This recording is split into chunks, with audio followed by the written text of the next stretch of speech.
Good evening friends. આપણો ઘણા વખત પછી મળી રહ્યા છે. લાસ્ટ ટાઈમ આપણે બધાએ બહારગામની પિકનિક માણી, બધા ખૂબ જ એન્જોય કરેલું હતું.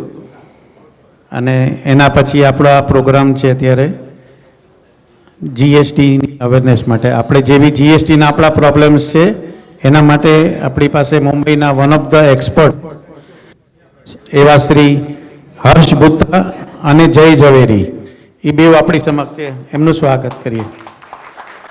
જે આપણને ગાઈડલાઇન્સ આપશે, જે બી આપણા પ્રશ્નો છે જીએસટીને લગતા, પહેલાં એમનું પ્રેઝન્ટેશન આપશે અને એના પછી આપણી પાસે અડધોથી પોણો કલાકમાં તમારે જે બી ક્વેશ્ચન્સ હોય એમના આન્સર એ આપશે આપણને. તો હું રિક્વેસ્ટ કરું છું હર્ષભાઈ અને જયભાઈ, આવો, વેલકમ.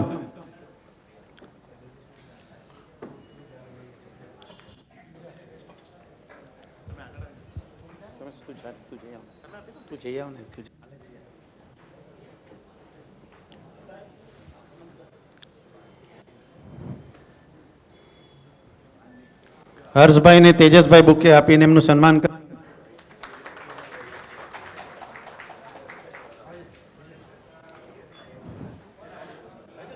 જયભાઈ ને નિલેશભાઈ બુકે આપીને જયભાઈનું સન્માન કરશે. Thank you Jaybhai. Thank you Harshbhai. હવે તો કમાન્ડ આપે છે, કેરી ઓન.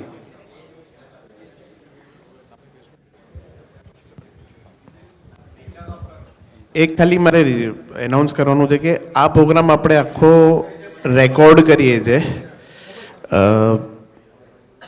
તો આપણા સ્ટાફ માટે આપણે એક હિન્દી અને ઇંગ્લિશ મિક્સમાં આપણે કરશું, તો આપણો સ્ટાફ બી આ પ્રોગ્રામ એઝ રેકોર્ડેડ પૂરેપૂરો યુટ્યુબ પર જોઈ શકે.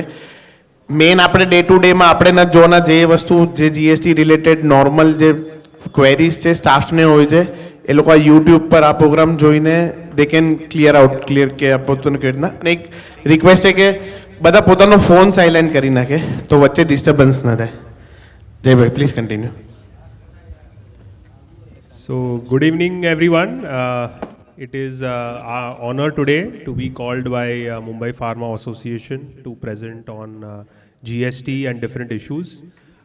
જે મારા પાર્ટનર છે જયભાઈ એ આની પછી કન્ટિન્યુ કરશે. I am just going to give a brief overview of GST.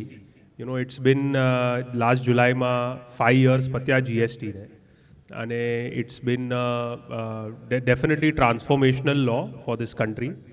So I'm just going to speak maybe 5 minutes on how GST has been, the pros and cons of GST, and our experience as GST practitioners.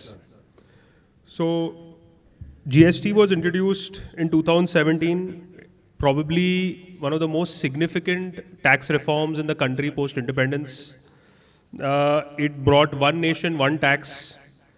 It led to cross-border trade across states, simplified mid-mile and last-mile deliveries, and we witnessed the rise of a new India with GST.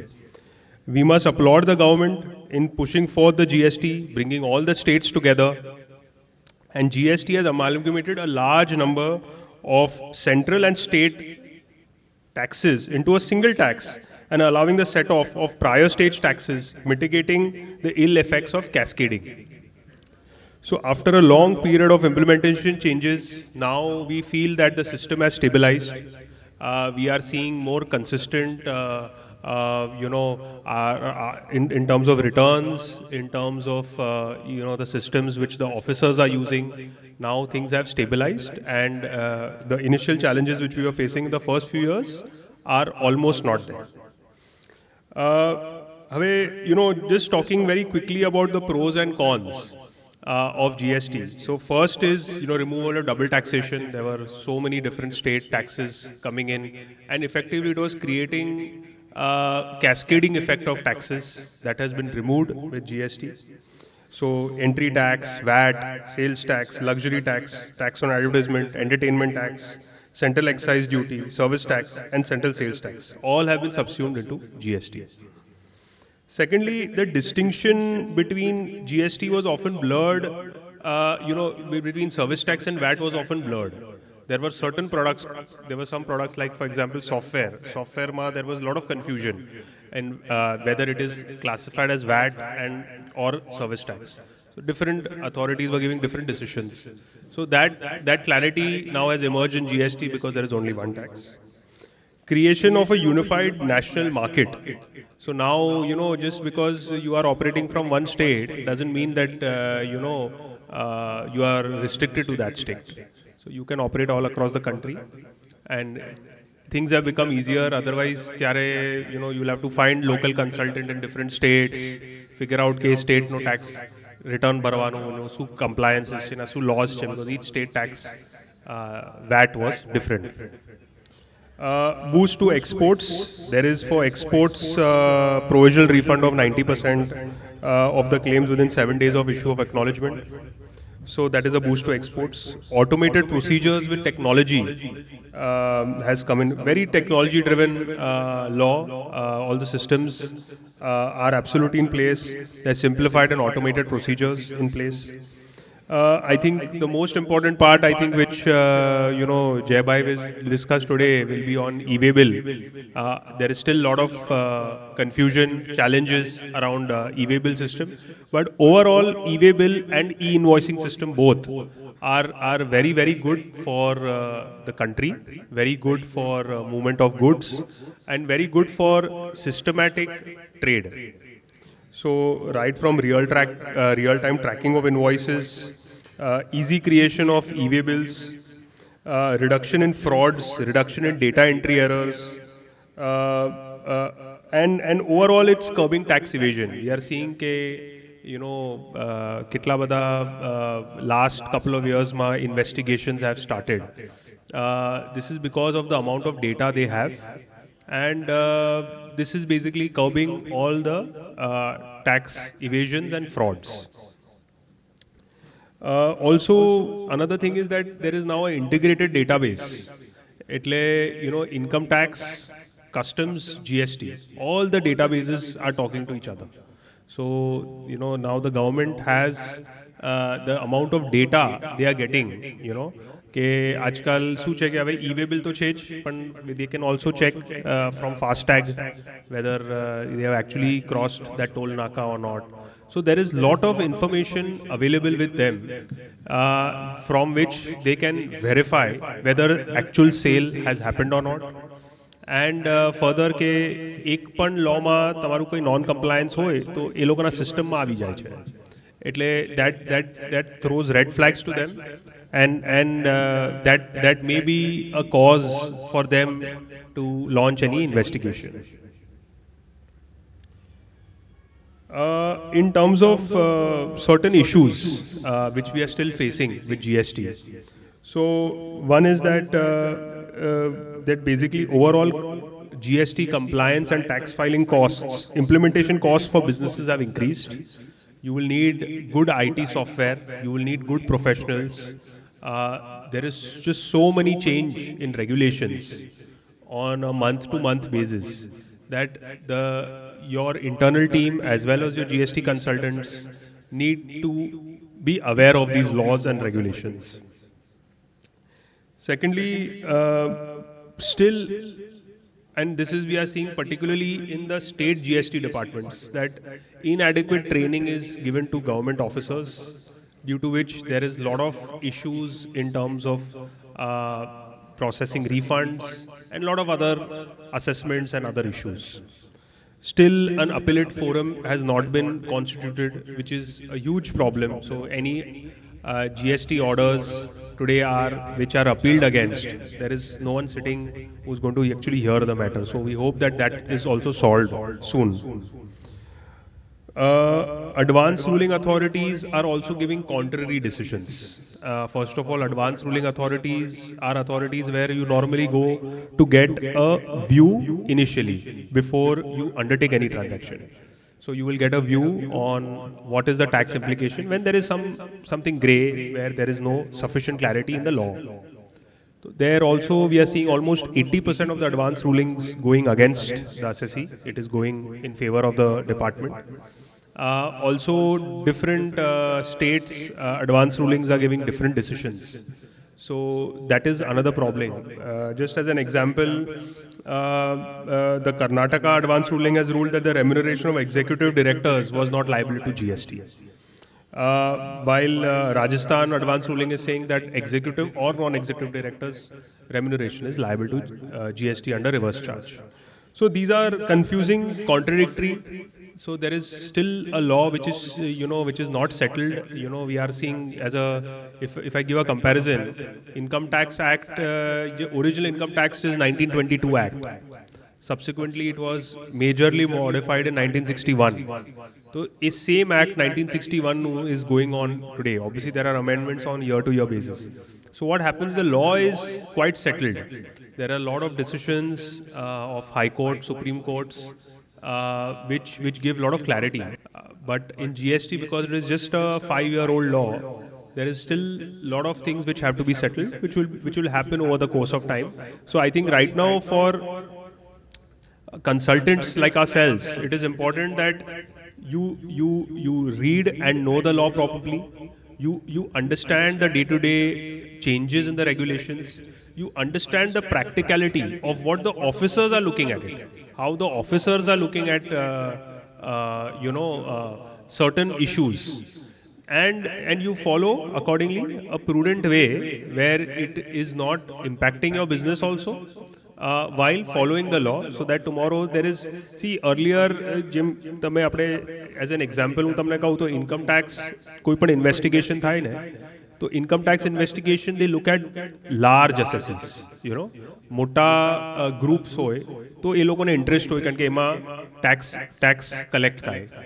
પણ GST માં એવું કંઈ નથી, the smallest of the smallest business to the largest of the largest business બધાને cover કરે છે કારણ કે એક પર્સનથી ઇન્ફોર્મેશન મળે કે કંઈ બોગસ બિલ્સ આપ્યા હોય કે મે બી there could be legal issues અને they cover whoever the smallest of the smallest person. So શું છે કે if you are running a business, it's very important that you understand what are the issues, particularly આપણે અહીંયા pharma સેક્ટરની વાત કરશું. And lastly, there are constant changes in the tax slabs, so that is also an issue.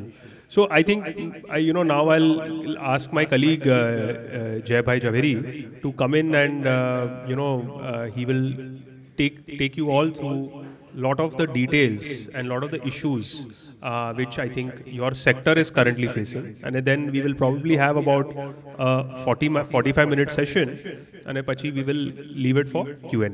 Thank you.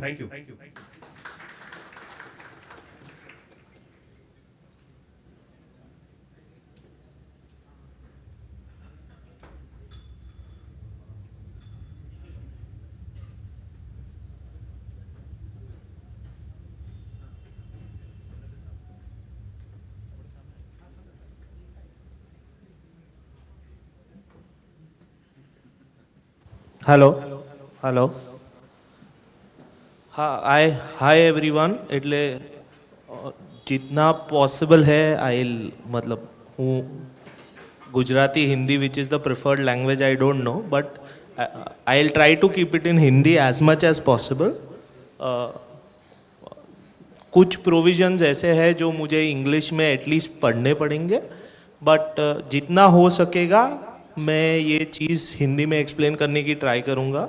कभी कभी mix हो जाएगा in the flow but मैं कोशिश करूँगा कि हिंदी में जितना कंटेंट रहे उतना अच्छा होगा. जीएसटी बहुत वास्ट है, इतना वास्ट है कि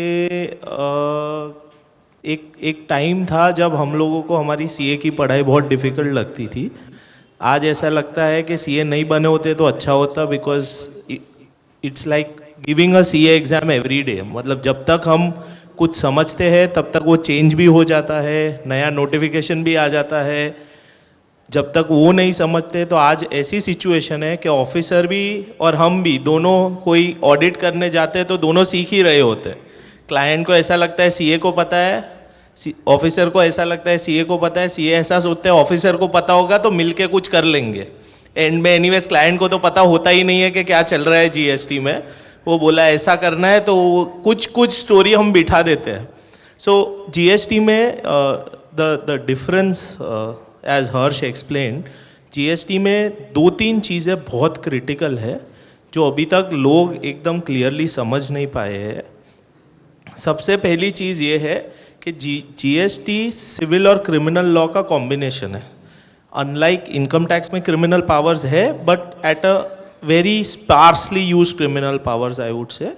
GST में because they want to prove कि ये लॉ बहुत ही स्ट्रॉन्ग है, दे हैव गिवन अब्यूजिव और let me put it very strong criminal powers to the officers. So वो ब्लेंड है. तो आपका इंटेंट इन द लॉ बहुत क्रूशियल है कि आपने ये चीज़ फ्रॉड दिमाग से की है कि नहीं किए है. और वो पूरा चीज़ आपके पेपर वर्क पे डिपेंडेंट है.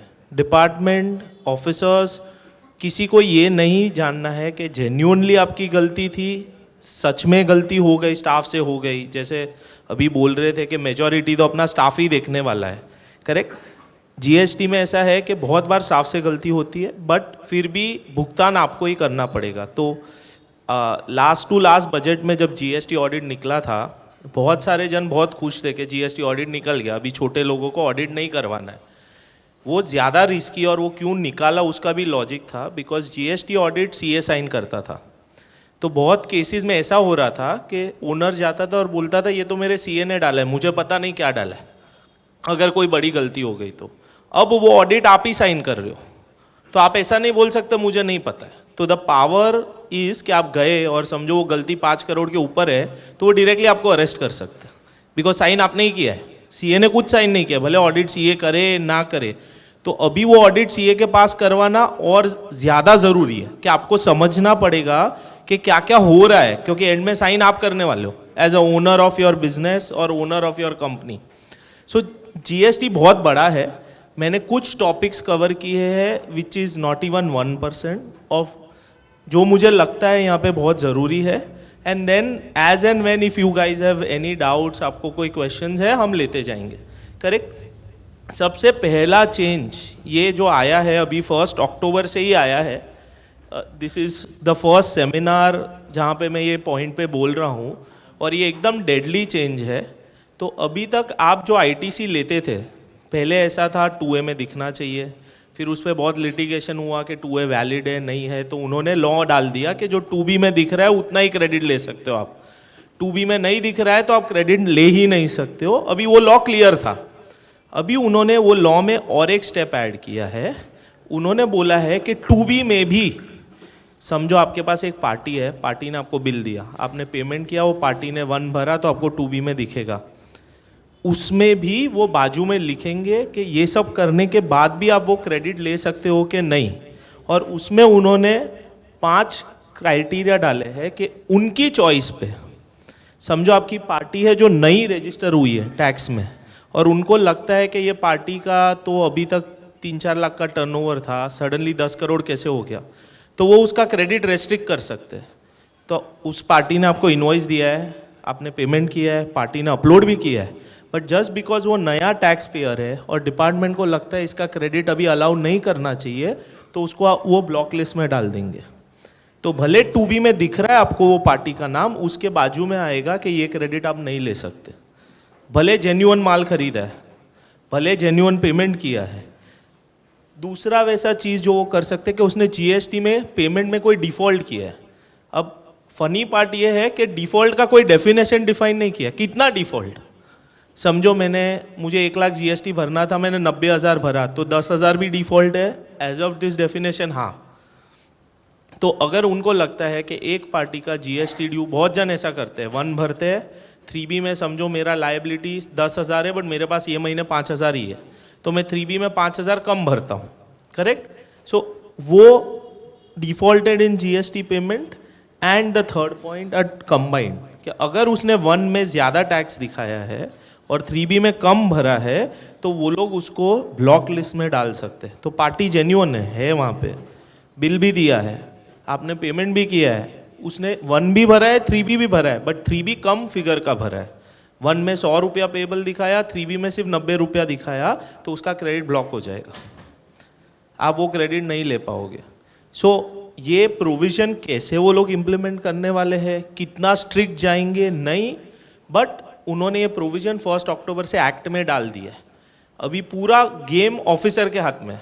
उसको लगता है कि बॉस ये पार्टी ने 3B में, बहुत बार क्या होता है, अभी भी लोग ऐसा कर रहे हैं, समझो मुझे 2B में 100 रुपये का ही क्रेडिट दिखता है, करेक्ट, बट मेरे पास 120 के बिल आए हैं और मेरे पास वो महीने टैक्स भरने की पोजीशन नहीं है, तो मैं एक बार बिल के हिसाब से ले लेता हूँ, बोलता हूँ वो डिफरेंस जब आएगा तब भर दूंगा।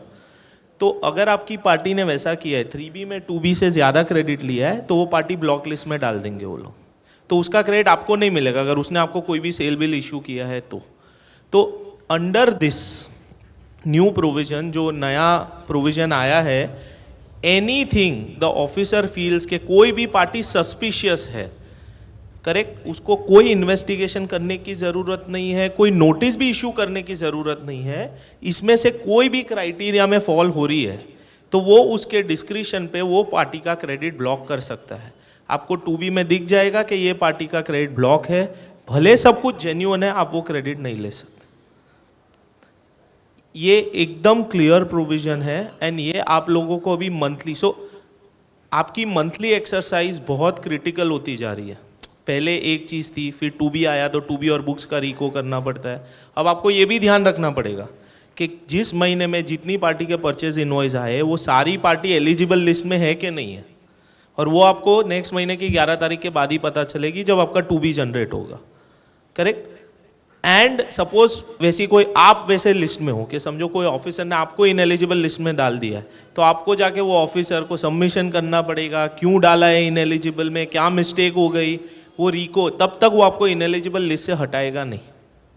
सो अभी पूरा प्रेरोगेटिव आपका है। ऑफिसर को तो क्या है, क्लिक करना है कि भाई तुम इनएलिजिबल हो, बात खत्म हो गई। अब तुमको उससे बाहर आना है और धंधा करना है तो तुमको ऑफिसर के पास जाके प्रूव करना है कि तुम क्यों ये कोई क्राइटेरिया में फॉल नहीं हो रहे हो। एंड 90%, आज के दिन के 90% ट्रेडर्स का ये किसी में एक ना एक एरर तो है ही, का तो 3B 2A मिसमैच है, का तो आउटपुट में मिसमैच है, क्योंकि स्टार्टिंग में लॉ वैसा था, इतना इजी नहीं था सब करना। नेक्स्ट जो प्रोविजन आया है, एंड ये बहुत जन ध्यान नहीं देते हैं आज भी, 3B का प्रेजेंटेशन उन्होंने चेंज कर दिया है और ये बहुत क्रिटिकल है। अभी तक क्या था, 17-18 से लेके अभी तक, समझो मेरा 100 रुपये का क्रेडिट था, उसमें से 20 रुपया मुझे नहीं लेना था, इनएलिजिबल था कोई भी, तो मैं डायरेक्ट 80 रुपीज़ का क्रेडिट दिखा देता था कि इतना मुझे क्रेडिट भरना है। अब गवर्नमेंट में क्लियरली बोला है कि मुझे वैसा नहीं, मुझे पूरा बाइफर्केशन चाहिए। पहले वो लोग चला लेते थे कि 80 दिया, असेसमेंट में सबमिट कर देना कि अच्छा 100 माइनस 20, वो 20 कौन सा रिवर्स किया।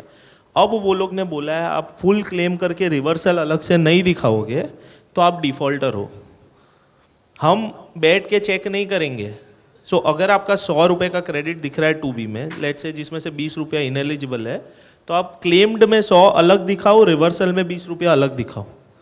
रिवर्सल में भी कैसा है, 2 रिवर्सल है, एक परमानेंट रिवर्सल है जो ब्लॉक क्रेडिट से माल बिगड़ गया, गिफ्ट्स दिए आपने, इमूवेबल प्रॉपर्टी का क्रेडिट, वो सब ऊपर दिखेंगे अंडर 17(5), एंड अदर्स में वैसे रिवर्सल दिखेंगे जो आजकल सबको नोटिस आ रहे हैं, 180 डेज में क्रेडिटर को पेमेंट नहीं किया तो आपको रिवर्स करना है क्रेडिट, बट वो परमानेंट रिवर्सल नहीं है, वो आप वापस ले सकते हो। जब आप क्रेडिटर को पेमेंट करोगे 1 साल बाद तो 1 साल बाद, 1.5 साल बाद तो 1.5 साल बाद, तो वो रिवर्सल आपको नीचे अदर्स में दिखाना है। अगर वो आपने अलग से नहीं दिखाया तो ऑफिसर ऐसा प्रिज्यूम नहीं करेगा कि आपने ऑलरेडी वो क्रेडिट रिवर्स किया है, नहीं किया है। सो 3B आप कैसे भर रहे हो बहुत ही ज़रूरी है अभी। एंड यहाँ पे मेजर कंपनीज, ट्रेडर्स हो, मैन्युफैक्चरर्स हो, एक्सेप्ट जो बहुत बड़ी कंपनीज है, कोई भी ध्यान नहीं दे रहा है आज, क्योंकि फैक्ट ऑफ द मैटर क्या है कि आप डेटा भेजते हो, आपका कंसल्टेंट वो डेटा के बेसिस पे 3B अपलोड करता है, ना किसी के पास टाइम है, ना उतनी फीस कोई अफोर्ड कर सकता है, क्योंकि अगर सब डिटेल में करना है तो फीस भी ज़्यादा लगेगी। बट वो बहुत क्रिटिकल है, जितना रिटर्न फाइलिंग आपका स्ट्रांग होगा उतने असेसमेंट, ऑडिट और इन्वेस्टिगेशन के इश्यूज आप इजीली कन्विंस करवा पाओगे। मैं ऐसा नहीं बोल रहा हूँ आएंगे ही नहीं, बट आएंगे तो वहाँ पे जो डैमेज हो सकता है या वहाँ पे जो एक्सप्लेनेशन देना पड़ेगा वो बहुत ही सिंपल हो जाएगा।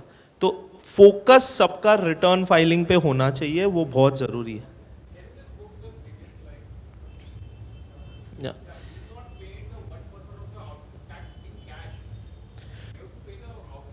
यस, सो वैसा रूल है जीएसटी में कि आपके 3B में अगर आप ट्रेडर हो और आप सर्टन कंडीशन सेटिस्फाई नहीं करते हो, जैसे फॉर एग्जांपल आपके पार्टनरशिप फर्म में दोनों पार्टनर के इंडिविजुअल रिटर्न में आप 1 लाख से ऊपर का इनकम टैक्स नहीं भरते हो, टैक्स इन कैश आप नहीं भरते हो, तो आपको मिनिमम 1% आपके आउटपुट का कैश में भरना है। आप पूरा आईटीसी से सेट ऑफ नहीं कर सकते हो। सो फॉर एग्जांपल आपके वो मंथ में सेल्स का टैक्स है 100 रुपीज़ और आईटीसी है 100 रुपीज़ या लेट्स से 120 रुपीज़ है, तो आप अभी क्या करते हो, 100 रुपया आउटपुट में दिखाते हो, 120 रुपया आईटीसी, 20 रुपया क्रेडिट कैरी फॉरवर्ड करते हो। बट अगर आप वो 86B के क्राइटेरिया में आते हो तो आपको 99 रुपीज़ ही वो महीने में क्रेडिट में ले सकते हो। आप 1 रुपया कैश में भरना ही पड़ेगा, भले आपके पास 120 का क्रेडिट है, आपको बैलेंस क्रेडिट नेक्स्ट मंथ में मिलेगा। वो मंथ में आप मैक्सिमम क्रेडिट 99 रुपीज़ ही ले सकते हो। Correct. So that is very very critical, जो छोटे ट्रेडर्स और उसके लिए ज़रूरी है कि अगर आपके इनकम टैक्स रिटर्न्स में पार्टनर्स और सब 1-1 लाख रुपए का टैक्स नहीं भर रहे हैं तो आपको 1% of your output liability you have to pay in cash, even if you have ITC. आपके पास आईटीसी है, सब है, बट फिर भी आप मैक्सिमम 100 रुपए के आउटपुट के सामने 99 का ही आईटीसी क्लेम कर सकते हो। 1 रुपया आपको कैश में भरना ज़रूरी है। सो 17.5 में मैं बहुत टाइम वेस्ट नहीं करता हूँ। आई थिंक सबको पता है कौन कौन से क्रेडिट ब्लॉक्ड है, बट जस्ट एक ओवरव्यू के लिए, motor vehicle, any immovable property, तो आपका अगर फैक्ट्री भी है किसी का, फैक्ट्री में आप कोई कंस्ट्रक्शन करवाते हो शेड का या कुछ भी, वो कोई क्रेडिट आप नहीं ले सकते। गुड्स, अगर आपने एज अ ट्रेडर कोई भी माल लिया, वो माल स्लो मूविंग हो गया, आप बुक्स में राइट ऑफ कर रहे हो, ऑब्सोलीट दिखा रहे हो, वो सब क्रेडिट आपको रिवर्स करना है, आप वो क्रेडिट नहीं ले सकते। So any stock that you are writing off, you are showing as damaged, you are trying to show के डिस्पोज हो गया, जो होता है हर ट्रेडिंग कम्युनिटी में 5% of the stock generally after 2-3 years right of होता है। तो जितना स्टॉक आपका राइट ऑफ हो रहा है, जितना स्टॉक आप फ्री सैम्पल्स में दे रहे हो, जितना स्टॉक आप गिफ्ट में दे रहे हो, वो सारा क्रेडिट आपको रिवर्स करना है। आप वो क्रेडिट नहीं ले सकते। टू द एक्सटेंड कि आपका माल चोरी भी हो गया, उसका भी आप क्रेडिट नहीं ले सकते। बेसिकली जीएसटी का लॉ क्लियर है, जितना माल आउटपुट सप्लाई एक्चुअल सेल करने में यूज़ हुआ उतना ही क्रेडिट मिल सकता है। जो माल कोई भी रीज़न से, फायर से डिस्ट्रॉय हुआ, ऐसे डिस्ट्रॉय हुआ, आप वो क्रेडिट नहीं ले सकते। सो 17.5 is about block credits. Merchant export is another area जहाँ पे जीएसटी हाथ धो के पीछे पड़ा है। आई डोंट नो आप कितने, if you are supplying any material to someone जो एक्सपोर्ट करने वाला है, तो आप जनरली 0.1% में सप्लाई करते हो, करेक्ट।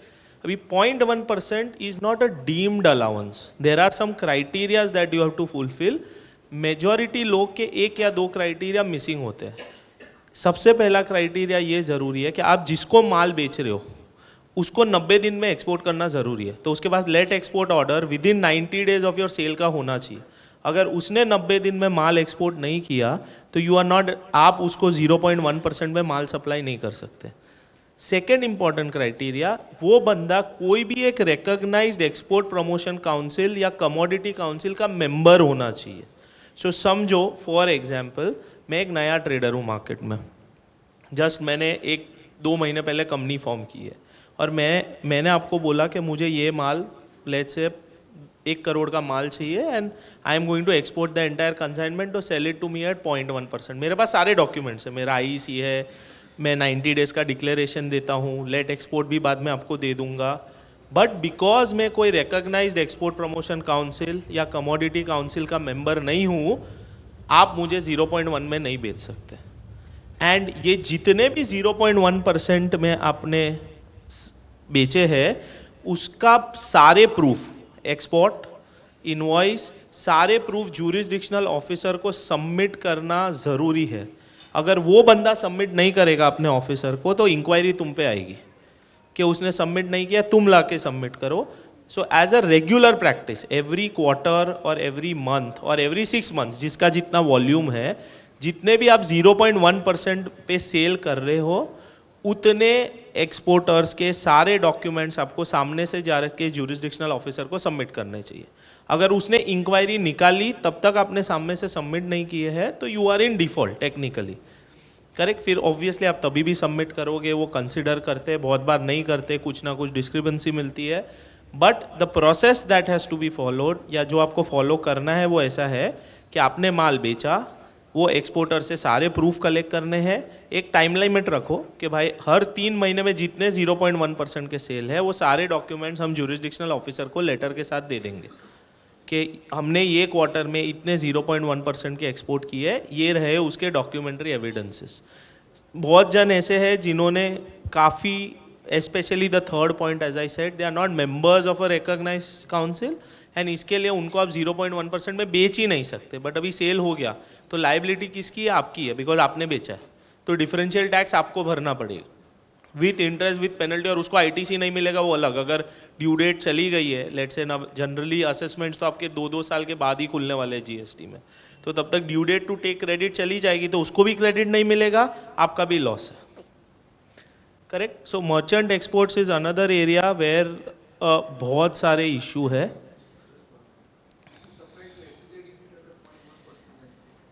SEZ तो एक्सपोर्ट है, 0.1% आएगा ही नहीं।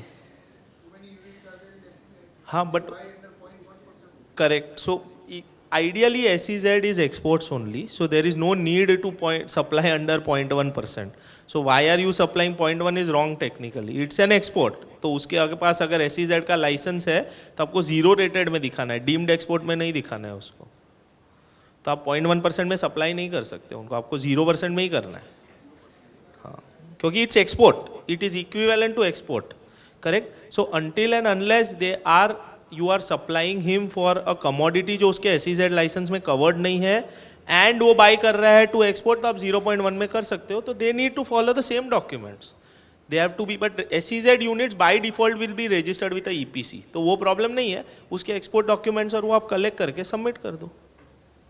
करेक्ट। बट SEZ में 99% they buy unit products from you जिसके लिए वो रजिस्टर्ड ही है, तो then it is export only. Only if they buy something from a DTA जिसमें वो रजिस्टर्ड नहीं है तो आप 0.1% में कर सकते हो, but then you have to follow the same process. Coming to this one issue which is there in most, and I will cover this slightly more in detail in fake, कि अगर आपके सप्लायर का registration department ने retrospectively cancel किया है, आज बहुत सारे नोटिस में यही पॉइंट आता है कि बॉस आप जब नोटिस आती है तब ऑफिसर आपको सबसे पहले वो लिस्ट निकाल के देता है कि देखो इतने आपके सप्लायर का रजिस्ट्रेशन डिपार्टमेंट ने मैंने तो फर्स्ट डे से कैंसिल कर दिया। करेक्ट। एंड वो बोलता है फर्स्ट डे से कैंसिल किया मतलब फेक ही है, हम कुछ और नहीं मानेंगे, आप क्रेडिट रिवर्स करो, बात खत्म करो।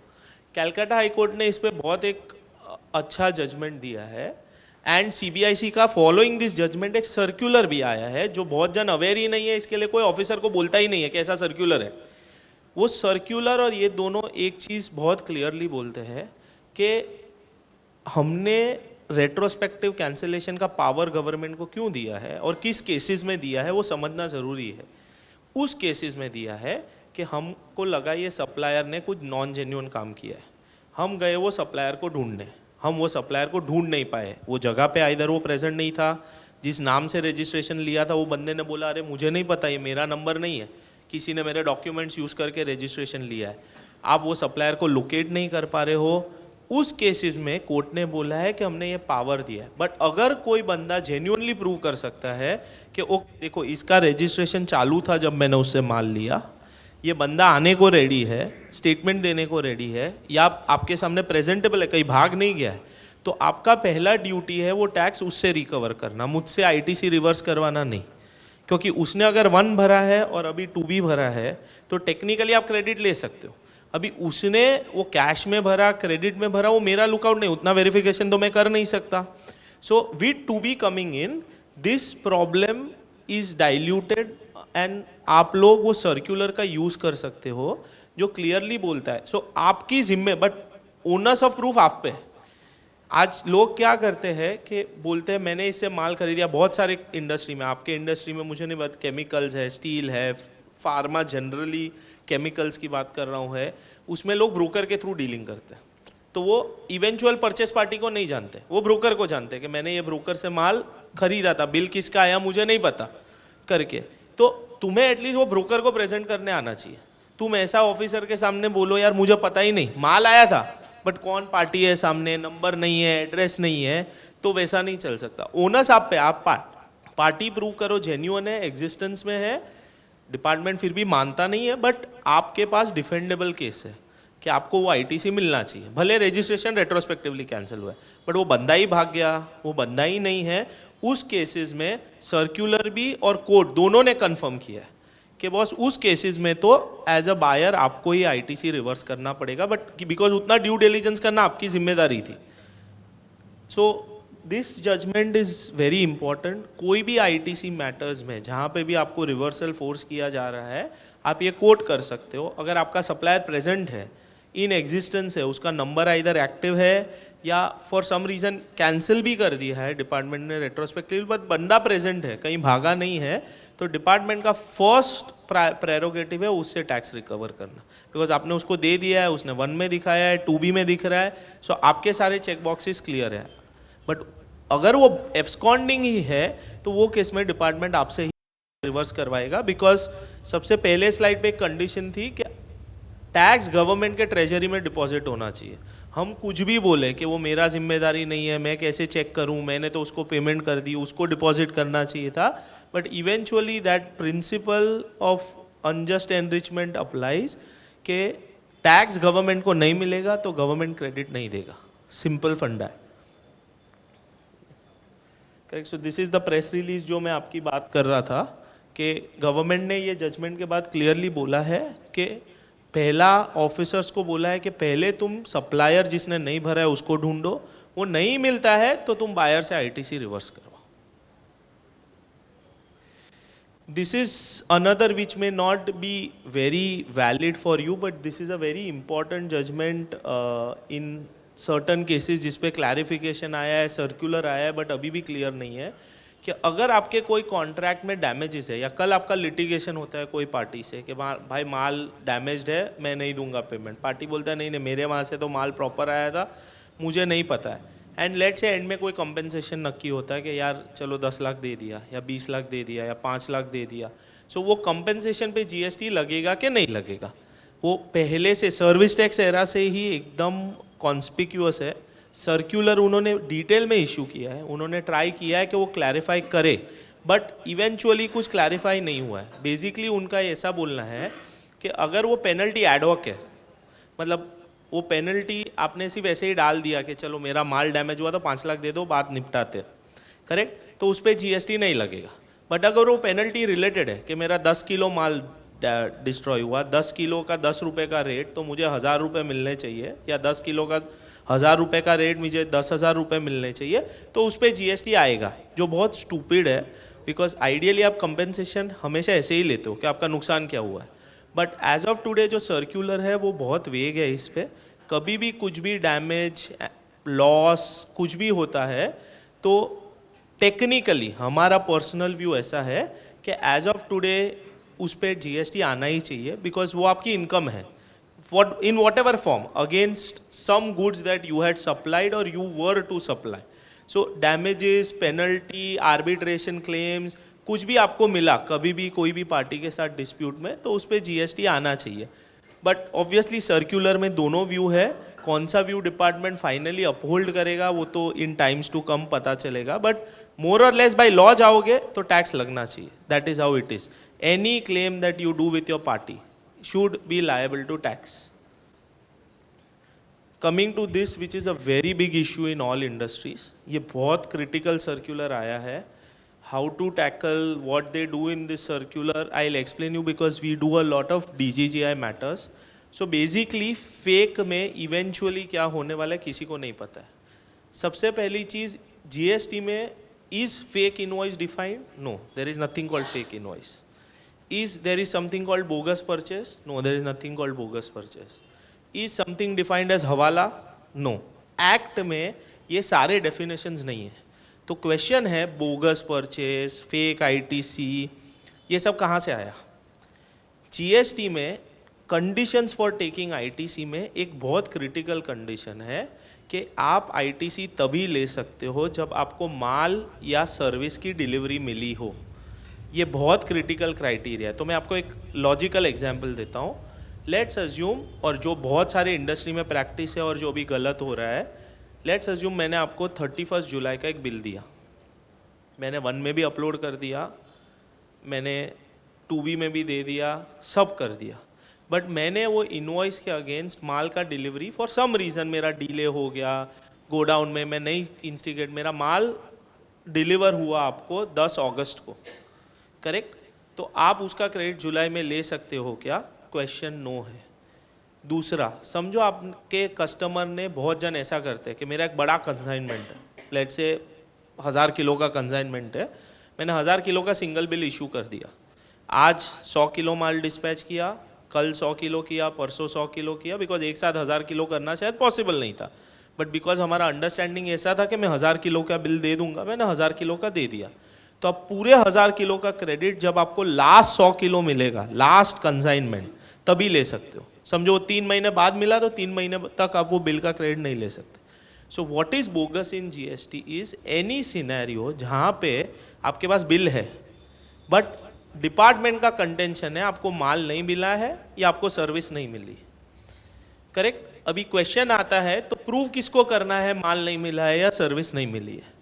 प्रूफ, इनिशियल प्रूफ डिपार्टमेंट को करना है, बट इनिशियल प्रूफ डिपार्टमेंट ने कर दिया कि मेरे पास देखो ये एविडेंस है कि माल नहीं मिला है, सर्विस नहीं डिलीवर हुई है, and what kind of evidences? For example आपके ईवे बिल में नंबर मोटर बाइक का है जिसमें 1 टन सीमेंट ट्रांसपोर्ट हुई है, तो दे विल प्रूव स्कूटर पे एक टन सीमेंट कैसे जा सकती है, तो डिलीवर नहीं हुआ है माल। अब वो डिस्प्यूट करना और वो बताना कि नहीं माल एक्चुअल में आया था, वो आपकी जिम्मेदारी है, वो डिपार्टमेंट की जिम्मेदारी नहीं है। तो डिपार्टमेंट के लिए अभी विद फास्टैग और उनके 2 सिस्टम्स है, बिफा एंड Advait, they are AI based systems. इससे ऐसा है कि अभी कोई ट्रेडर ऐसा नहीं है जो एक्चुअल में जेन्युइन या फेक है, डिपार्टमेंट को पता नहीं है। उनके पास स्टाफ कितना है, बैंडविड्थ कितनी है, उस हिसाब से लोगों को पकड़ रहे हैं। उनको सब पता है, अगर आप 100 करोड़ का टर्नओवर करते हो तो 10 करोड़ जेन्युइन है, 80 करोड़ फेक है, या 80 करोड़ जेन्युइन है, 10 करोड़ आपने बिल लिए, वो सब पता है। उनको पकड़ना छोड़ना सब उनके हाथ में।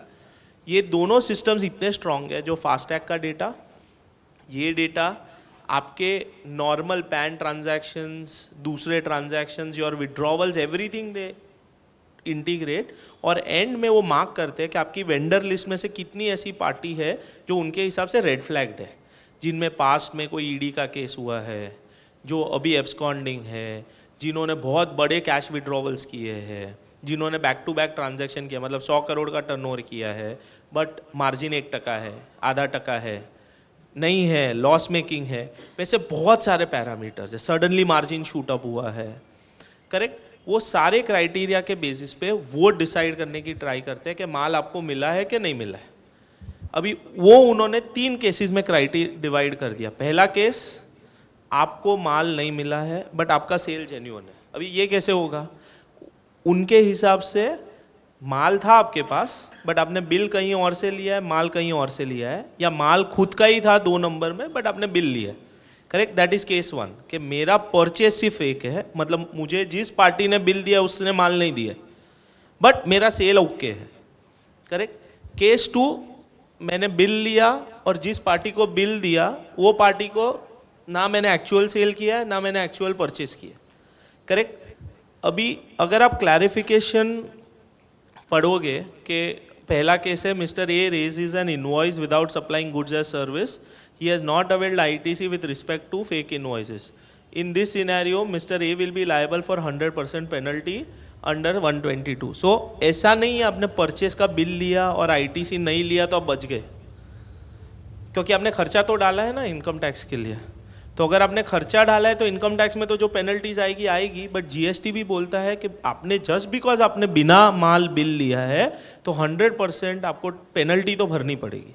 ITC नहीं लिया है अपना, आपने सिर्फ बिल लिया, ITC क्लेम नहीं किया, खर्चे में डाल दिया तो कोई जन सोचेगा GST को क्या लेना देना है, करेक्ट?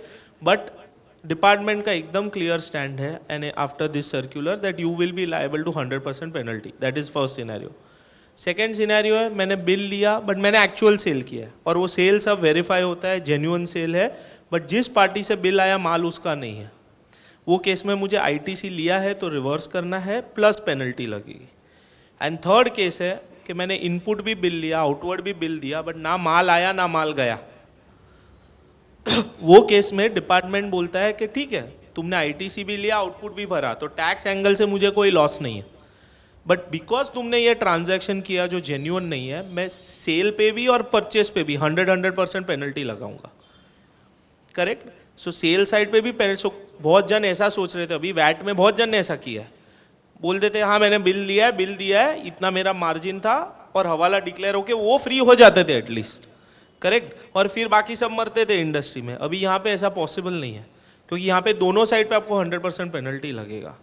प्लस डिपार्टमेंट ने क्या किया है, ये पूरा सर्कुलर के एकदम छोटे से एंड में लिखा है कि किसी ने भी ये किया है तो उस पर प्रोसिक्यूशन लॉन्च करना है। करेक्ट? अभी is it optional, is it mandatory, that will depend on whether you are above 5 crores, below 5 crores। One more notification they have issued of late which says कि अगर आप रिपीट ऑफेंडर हो तो prosecution compulsory launch करना है। अभी repeat offender का definition क्या है कि आपके ऊपर 2 से ज़्यादा नोटिस में डिमांड आउटस्टैंडिंग है। तो अगर आप मुझे पूछोगे तो नेक्स्ट 3 साल में सब ट्रेडर पे 2 डिमांड तो आउटस्टैंडिंग होगी। ऐसा कोई ट्रेडर नहीं होने वाला है जिस पे 2 डिमांड नहीं होगी। कुछ ना कुछ, मतलब आप कितना भी ऑफिसर से अच्छा करो, सब डॉक्यूमेंट्स दो, कुछ ना कुछ 2 ऑर्डर तो ऐसे बनेंगे जिसमें आपका डिमांड है कि समझो डिपार्टमेंट ने बोला 1 करोड़ भरना है, आपने शोकॉज लेके इधर आप लड़ रहे हो, या आप बोल रहे हो नहीं नहीं मेरे हिसाब से 1 करोड़ नहीं, मेरे हिसाब से 10 लाख आ रहा है। सो अगर आप रिपीट ऑफेंडर हो, which means more than 2 notice and the cumulative value exceeds 5 crores, तो प्रोसिक्यूशन लॉन्च करने का ऑफिसर के पास ऑप्शन नहीं है, उसको करना ही है। नाउ ये बहुत डेडली प्रेस रिलीज है, बिकॉज इसका मतलब क्या होता है कि अभी इनकम टैक्स में तो क्या है 6-7 साल की अपील चलते ही रहती है, कुछ एडिशन हुआ, कुछ ये हुआ, कुछ वो हुआ, छोटे मोटे। करेक्ट? वैसे जीएसटी में भी at some point, because the way law was initially, ये कुछ ना कुछ चलते रहेगा। आपको ये ध्यान रखना है कि आपका क्यूमुलेटिव डिमांड कभी भी 5 करोड़ के ऊपर नहीं होना चाहिए। अगर 5 करोड़ के ऊपर है तो department at any point can do prosecution.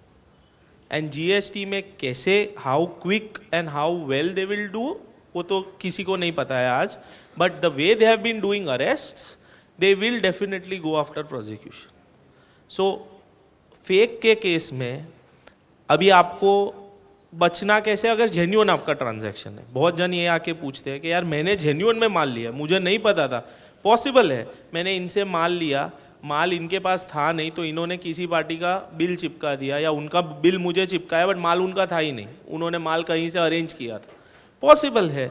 Correct? अभी मैं कैसे वेरीफाई करूंगा? मैंने तो जेन्युइन माल लिया, जेन्युइन बिल लिया। सो इसके लिए आपका डॉक्यूमेंटेशन बहुत क्रिटिकल है। आपके पास ई वे बिल के साथ एलआर, आपके पास वो व्हीकल के proper details, godown in out register. Best चीज़ जो आपको बचा सकती है ये सारे केसेस में 2 है। एक तो आपके पास लोडिंग अनलोडिंग अगर कोई फोटो है, कोई बड़ा कंसाइनमेंट है, तो रेगुलर कंसाइनमेंट तो आप कर नहीं सकते।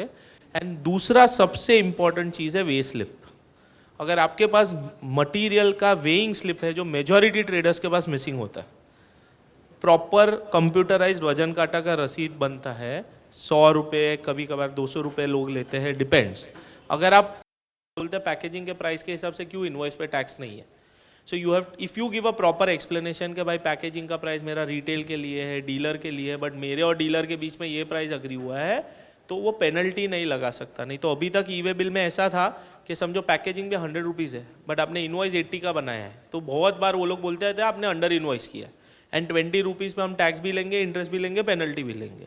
But this judgment very clearly proves कि मैं और अगर आप 2 थर्ड पार्टी है जिसका कोई रिलेशन नहीं है, तो मैंने जो इनको वैल्यू भेजा है वो फेयर मार्केट वैल्यू, पैकेजिंग पे कुछ भी प्राइस लिखी होने दो, until and unless, as I said, the intent was not to, it was genuine transaction at 80 rupees।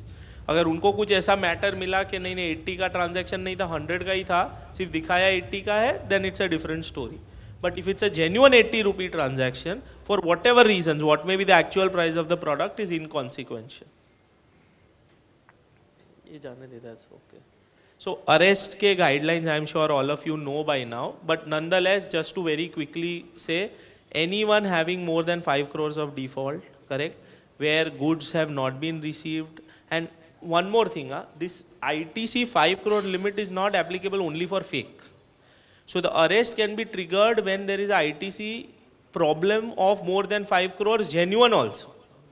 So आपके कोई पार्टी के बिल्स है जो नहीं दिख रहे हैं और सबका ITC मिला के 5 करोड़ के ऊपर है, वो केसेस में भी वो लोग अरेस्ट कर सकते हैं. ऐसा कोई अरेस्ट में ऐसा नहीं लिखा है कि सिर्फ फेक के केस में अरेस्ट करना है. अरेस्ट के गाइडलाइन में ऐसा है 5 करोड़ के ऊपर का GST डिस्क्रिपेंसी है तो आप अरेस्ट कर सकते हो. डिपार्टमेंट टिपिकली ऑनेस्ट मिस्टेक्स के लिए अरेस्ट नहीं करना चाहता है. एंड अभी तो काफ़ी गाइडलाइंस आया है कि आप डायरेक्टली MD को अरेस्ट मत करो, पहले जूनियर लेवल स्टाफ से स्टार्ट करो, फिर MD तक पहुंचो. बट गाइडलाइंस बहुत क्लियर है और सुप्रीम कोर्ट ने भी एकदम स्ट्रांगली अपहोल्ड किया है कि if there is any discrepancy knowingly done by a tax payer on law, arrest से कोई रिलीफ नहीं है. सो डिपार्टमेंट को जो अरेस्ट, इनफैक्ट डिपार्टमेंट का प्रपोजल है कि they are going to reduce the limit from 5 to 2.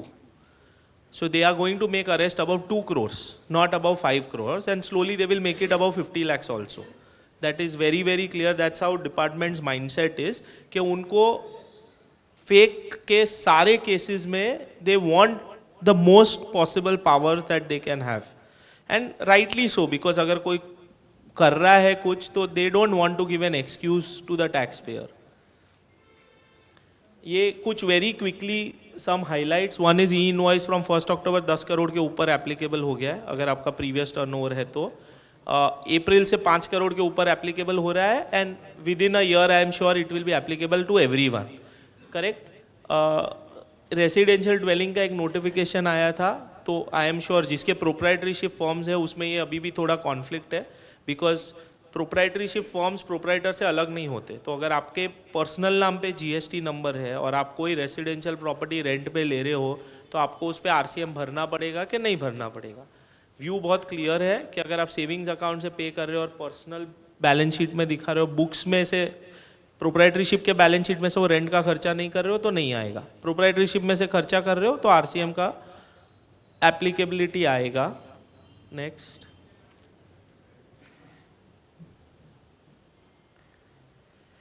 This is what government is doing. So this is one thing all of you should know how government is tracking. A lot of us think how is government tracking everyone and everything.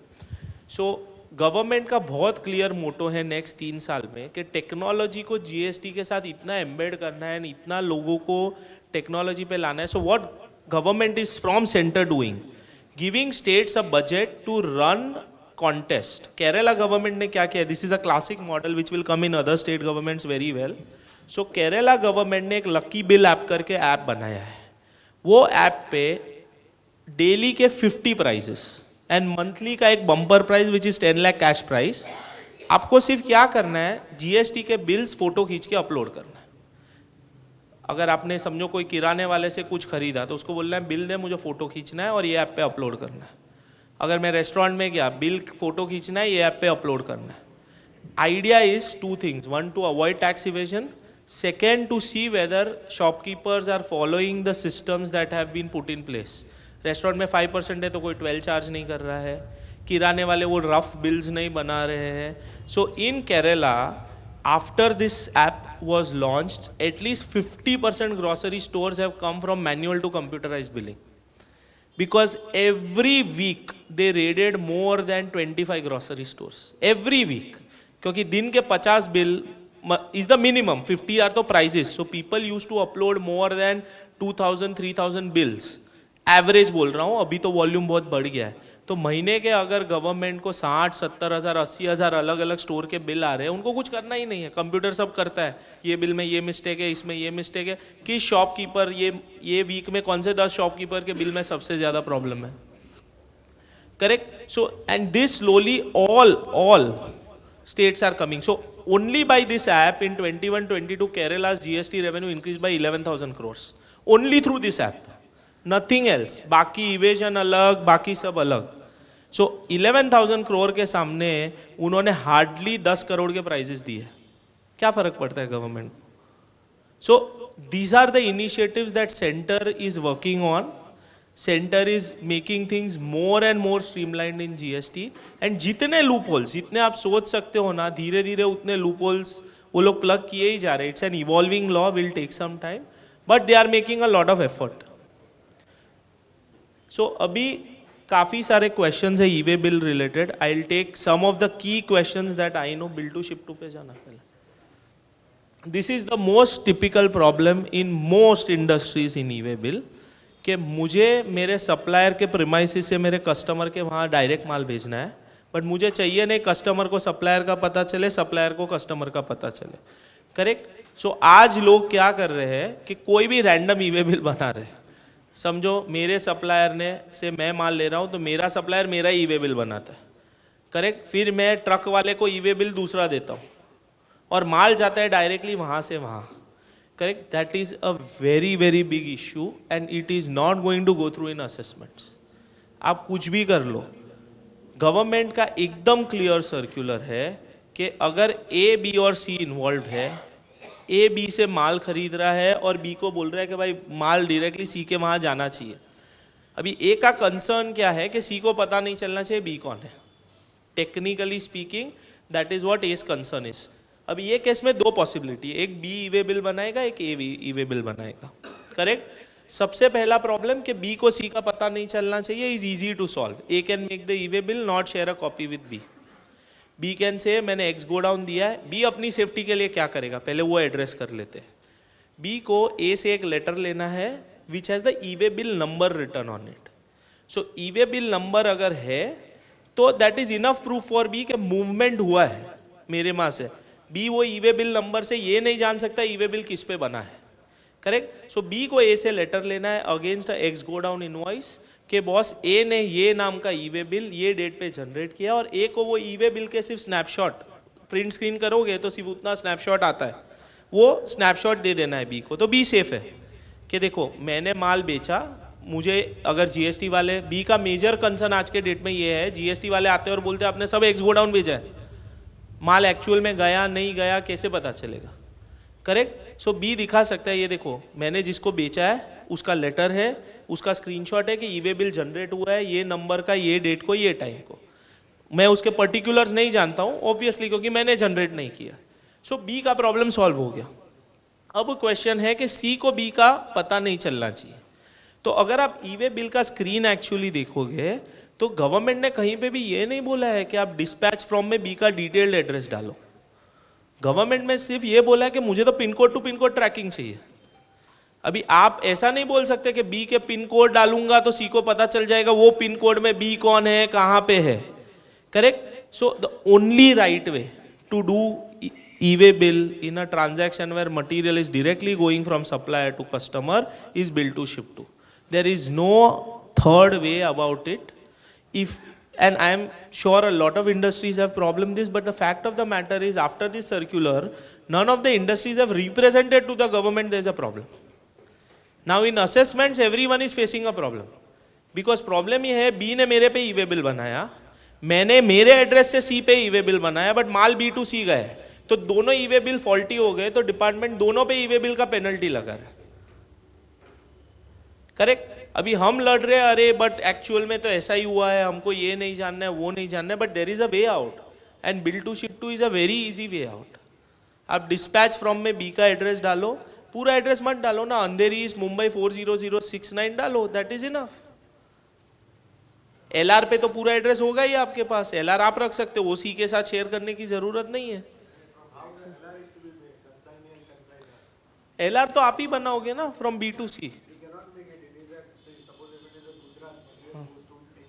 Correct. So what B says ki I need mine, the delivery is done and I need an acknowledgement. So that's what I'm saying. Correct. Now the transition will happen. LR people are not ready to accept it. No, why will they not accept it?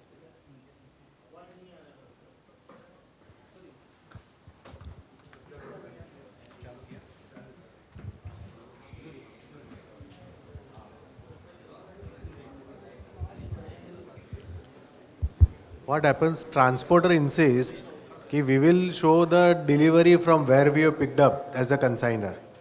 Consignee. So we will anyway showing B to C का They e-way want bill the name to be mentioned as B, not A.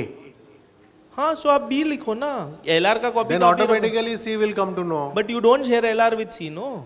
LR has to be shared because the copy will go to him for an acknowledgement. He needs a e-way bill. अगर that if LR, then you have to hide B's name, address रहने दो. So, but see, there should be some law according to that also, कि how the B's name should be done. As you said rightly, we show that we have picked up the delivery from the factory of the B. But still the transporter doesn't agree to that. I agree, sir. That's what I'm saying. कि there is no other way. This is a problem, practical problem. इसके लिए सब e-way bill ऐसे बना रहे. But you have to make the transporter agree. That's the only way, because otherwise your e-way bill is wrong. आप मुझे बताओ, आपने e-way bill B2A बनाया और ट्रांसपोर्ट का LR आपका डायरेक्ट बन रहा है, तो फिर कैसे चलेगा? So that is what my Then how will question the was, and transporter make an LR in that case? अगर e-way bill B2A है, तो ट्रांसपोर्टर LR वो केस में भी कैसे बनाएगा? they are not concerned with e-way bill. Whoever gives e-way bill, they are not concerned. If you give them later on, they will take your e-way bill and go to Correct. the So customer. how is that problem solved by making a wrong e-way bill is what I'm asking. I agree, but transporters का LR is also equally important for us. That's No? what I'm saying. So LR in this case, anyways अगर B2C move हो रहा है माल, तो LR तो जो बनने वाला है वही बनने वाला है, अगर if he is not concerned with e-way bill. Though how the LR is to be made, we should convince them, no? So that's what I'm saying. You have to convince them that the LR has to be made A. No, transporters are not. See, is there any law for that? कि we can convince the transporter like that? हाँ, bill to ship to वाला law यही दिखाना पड़ेगा ना उनको. E-way bill के rules उनको भी तो एप्लीकेबल है. हाँ, they are They filing have part to, B हाँ, also. they have to file part B, no, तो वही हिसाब से उसको LR बनाना पड़ेगा. How can he change the LR? Is what I'm trying to tell you. Still, but some transporters are still not agreeing. I don't know That why. is only when B's bill does not say it is X warehouse and A is generating the e-way bill. ये B के bill pay नहीं लिखा है तो transporter नहीं मानेगा. Okay. B के bill pay लिखा है कि मेरा X warehouse डिलीवरी और e-way बिल A जनरेट कर रहा है, तो ट्रांसपोर्टर 100% मानेगा. Okay. उसके पास कोई चॉइस ही नहीं है. How will you tell me? Is it possible? Just I'm asking. It's not possible. तो गोडाउन से माल अगर एक्चुअली वहां जाने वाला है तो So possible. physically movement is going to take place, and then बना we make सकते हो. another airway bill from there to our customer. बना सकते हो. That is possible. That is possible.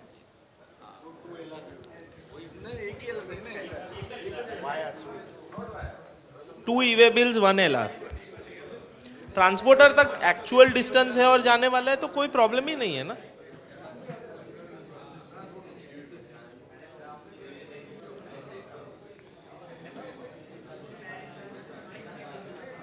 અમને નહીં સમજાય.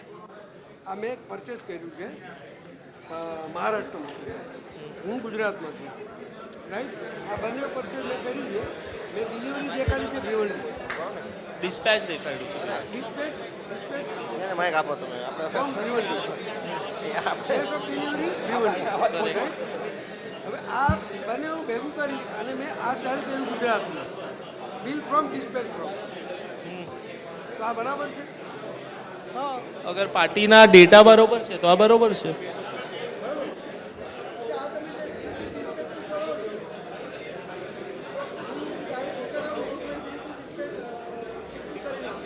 એક એક ક્વેશ્ચન લઈએ, નહીં તો ના ના એક લાસ્ટ વસ્તુ. સો e-way બિલમાં this is very critical to understand that bill to ship to is the only way to do direct dispatches. If the movement, as he said, कि अगर गोडाउन थी ट्रांसपोर्टर थवानी हो ने ट्रांसपोर्टर थी कस्टमर थवानी हो, तो you can always prepare two e-way bills. There is no problem as far as that is concerned. ऊपर एक 138 वाला वो दूसरे प्रेजेंटेशन में है ना, सेक्शन 10 और 138.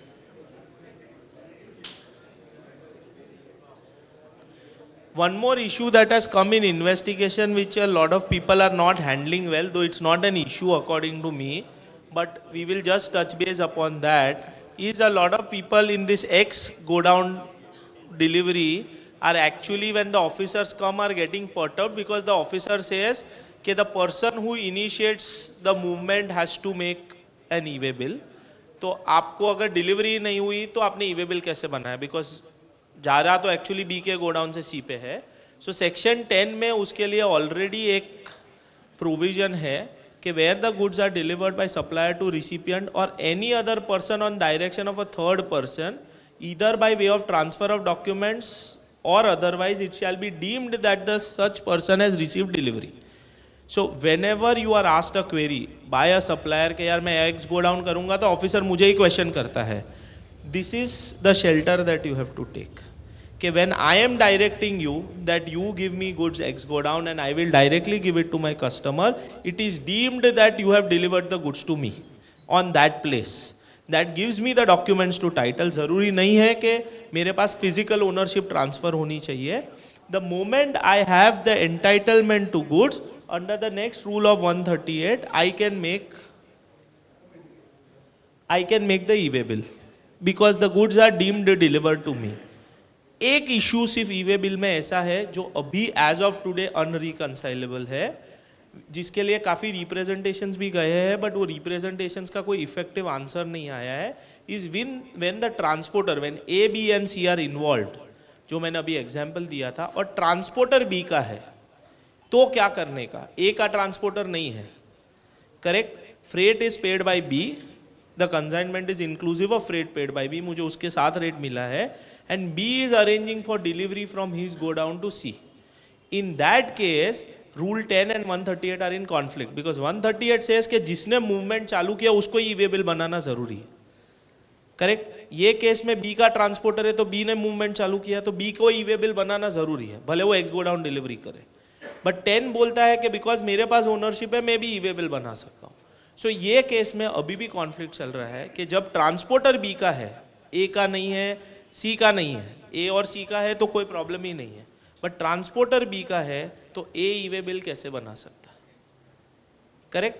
That is something where there is a discrepancy, though I still believe that bill to ship to will still hold true when it goes to litigation if ever, and उसके पहले ही clarification आ जाएगा. But आज के date में बहुत GST officers इसको question कर रहे हैं क्योंकि बहुत केसेस में ऐसा होता है कि ट्रांसपोर्टर बी ही अरेंज करता है क्योंकि आपको तो पता नहीं है वहाँ पे लोकल ट्रांसपोर्टर कौन है.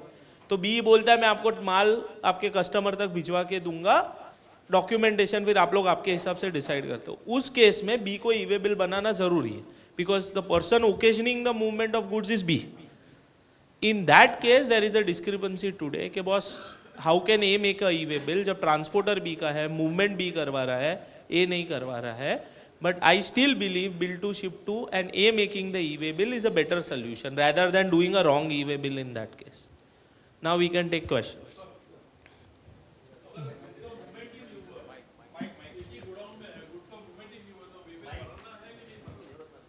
Same godown में है तो नहीं, सबके एडिशनल प्लेस में होने चाहिए ना वो गोडाउन रजिस्टर्ड, जिसको आप ट्रांसफर कर रहे हो. मैं ए हूँ, आप बी हो, मैंने आपको सेम गोडाउन ट्रांसफर दिया और आप वो गोडाउन को स्टोरेज के लिए यूज कर रहे हो तो आपके एडिशनल प्लेस ऑफ जीएसटी में होगा ही वो, तो फिर क्यों अगर वो नहीं हो तो हाँ तो वायोलेशन है लॉ का, होना ही चाहिए ना. नहीं तो इसके लिए तो अगर वो नहीं एडेड है तभी डिपार्टमेंट आपके पास आता है कि फेक बिल है.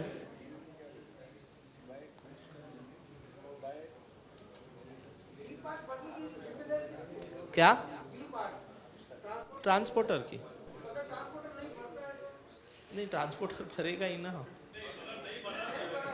नहीं तो आपको एक कॉपी लेनी चाहिए ना जब भी बनाएगा, गाड़ी मूवमेंट चालू होगा तब तो बनाना ही पड़ेगा ना. बी पार्ट आप भी बना सकते हो तो वो मूवमेंट ही नहीं हो सकता ना. तो बट वही बोल रहा हूँ जिम्मे करेक्ट. हेलो सर मूवमेंट चालू हुआ तब पार्ट भी जनरेट हुआ है कि नहीं वो आपकी जिम्मेदारी है उससे लेनी. अगर आपने नहीं लिया तो it is deemed e-way bill नहीं बनता. जो भी था तो it is deemed movement is without e-way bill. पकड़ा गया माल तो माल सीज हो जाएगा. बोलो ना तो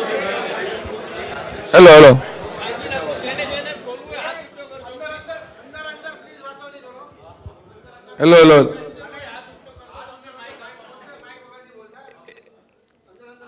एक क्वेश्चन था मेरा कि ई-वे बिल गुड्स का मूवमेंट बाय रोड या उससे होता है और सर पे उठा के माल लेके गया तो तो उसका ईवे मोटराइज्ड व्हीकल है तो ईवे बिल जरूरी नहीं, नॉन मोटराइज्ड है तो ईवे बिल जरूरी नहीं है, नहीं है। हाँ वही कोई भी अमाउंट पे, हाँ इवन 1 करोड़। नहीं जरूरी है, मोटराइज्ड व्हीकल के लिए ही जरूरी है। तो आप हाथ गाड़ी में भेजते हो माल तो ईवे बिल का नहीं जरूरत। सर हेलो, इसके लिए तो इसके लिए तो ज्वेलरी में ईवे बिल जरूरी नहीं है ना। So it's only if there is motorised transport then e way bill is necessary. फिर वो ट्रक हो, आपका गाड़ी हो, कुछ भी हो, मोटराइज्ड है तो ईवे बिल जरूरी है। हाँ, हाथ गाड़ी है तो नहीं जरूरी। Sir by chance e-way bill बनाना रह गया सो उसमें क्या हो सकता है? मैंने एक्स से माल लिया, ठीक है, पर ईवे बिल बनाना मेरी रिस्पॉन्सिबिलिटी है, पर मैंने वे बिल बनाया नहीं, सो इसमें प्रॉब्लम किसको आ सकता है? सो दोनों का आ सकता है। आपको प्रूव करना है कि आपको माल एक्चुअली मिला है आईटीसी के लिए, बट ईवे बिल का पेनल्टी तो फिर भी ऑफिसर लगा ही सकता है। वो क्या पेनल्टी हो सकता है? हाँ, it's percentage of value of goods और 25,000 पर e way bill which ever is higher. वो उसके ज्यूरिसडिक्शन पे है कि उसको क्या लगाना है। 0.1%।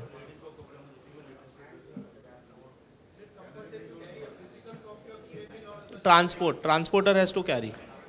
जो ट्रक या कन्वेयंस जा रहा है उसमें कैरी करना जरूरी।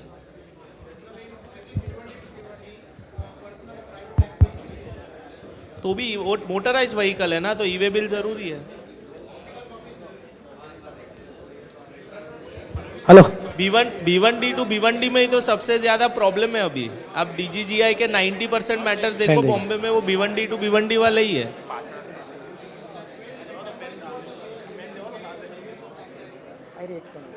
हेलो सर, हियर या distance for preparing e-way bill. What will be the minimum criteria for distance for e-way bill?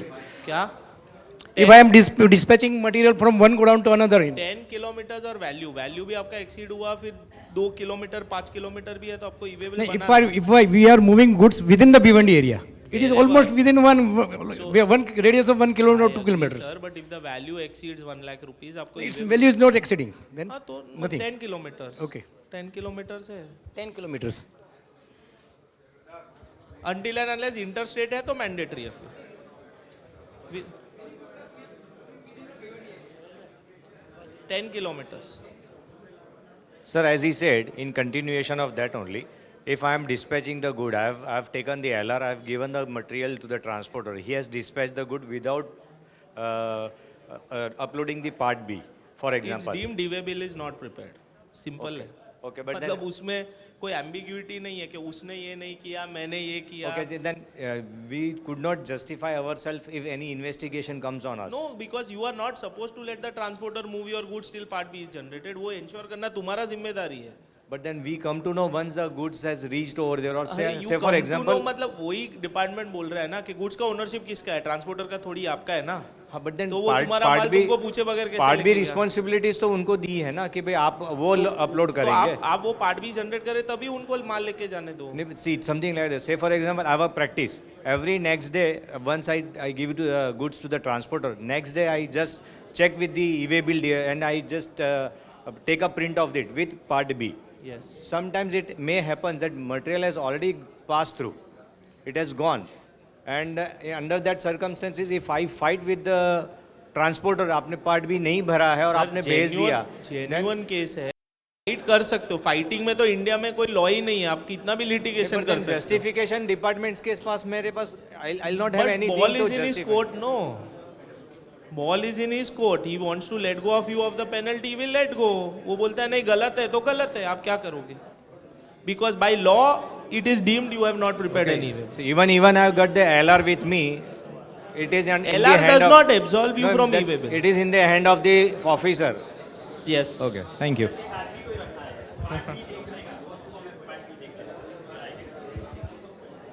वो क्रिटिकल है। Correct correct. That's what I'm saying, no. So that's what my partner is also saying. It's more of between you and transporter how you resolve this issue. Department has got nothing. Department के लिए law clear है कि माल part B बनने के बगैर movement चालू नहीं हो सकता. आपका गलती, ट्रांसपोर्टर का गलती, वो आप सॉर्ट करो. वो डिपार्टमेंट का लुकआउट नहीं है ना. सो आप और वो सॉर्ट करो कि कौन करेगा. वो बनाएगा, टाइम पे शेयर करेगा, आप बनाओगे, वो आपको व्हीकल डिटेल्स दे देगा, आप बना लो. आप क्यों दे रहे हो? आप व्हीकल डिटेल्स और सब ले लो उससे और आप ही जनरेट करो पार्ट भी. ऐसा थोड़ी डिपार्टमेंट ने अलाउ नहीं किया.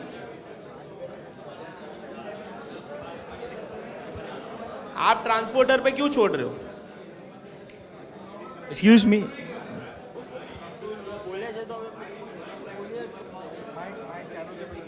हेलो.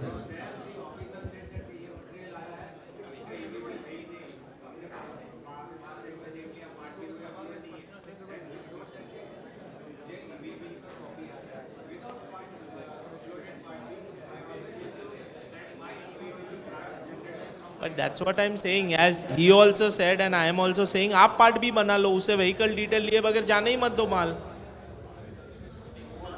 हेलो सर, आपने जैसे बोला कि क्वांटिटी अगर हाथ गाड़ी है उससे जा रहा है, मतलब आवाज़ आ रहा है? हाँ, अगर हाथ गाड़ी या किसी से भी जा रहा है तो ईवे बिल नहीं लगेगा. बट एट द टाइम जब मेरा गोडाउन भिवंडी में है समझो, बट माल बॉम्बे है, तो हाथ गाड़ी से अगर ट्रांसपोर्टर के पास जाता है तो ईवे बिल नहीं बनेगा तो चलेगा. बट ट्रांसपोर्टर से जहाँ जा रहा है वो तो ईवे बिल बनेगा. बट फर्स्ट मेरा परचेज इधर से वो नहीं होगा तो चलेगा.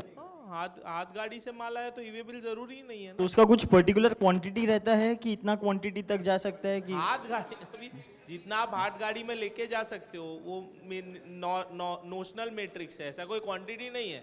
आप प्रूव करो इतना माल 1 करोड़ का बट माल मेन वैल्यू के ऊपर है. अगर समझो मेरा 1 किलो माल है, वो उसका वैल्यू कुछ 1.5 लाख है समझो, वैसा 10 किलो माल है, उसका कोई इश्यू नहीं है डिपार्टमेंट के पास. So okay, let me clarify. DGGI and all don't shoot in the air. They know all common trade practices. They know what is possible, what is not possible. So उनको पता है कि एक हाथ गाड़ी में कितना माल, ऑन अ प्रैक्टिकल साइड बात कर रहा हूँ, अभी लीगल नहीं. उनको पता है एक हाथ गाड़ी में कितने तक का, किस टाइप का माल, कितना माल जा सकता है. तो if you are within that limit, they are not concerned with the value. Sir मेन बात क्या है कि अगर 10 किलो माल है, that value is 15 lakhs. But if I am not making, then too it is okay. हाथ गाड़ी में जा रहा है तो चलेगा. ये अच्छा है. बट अभी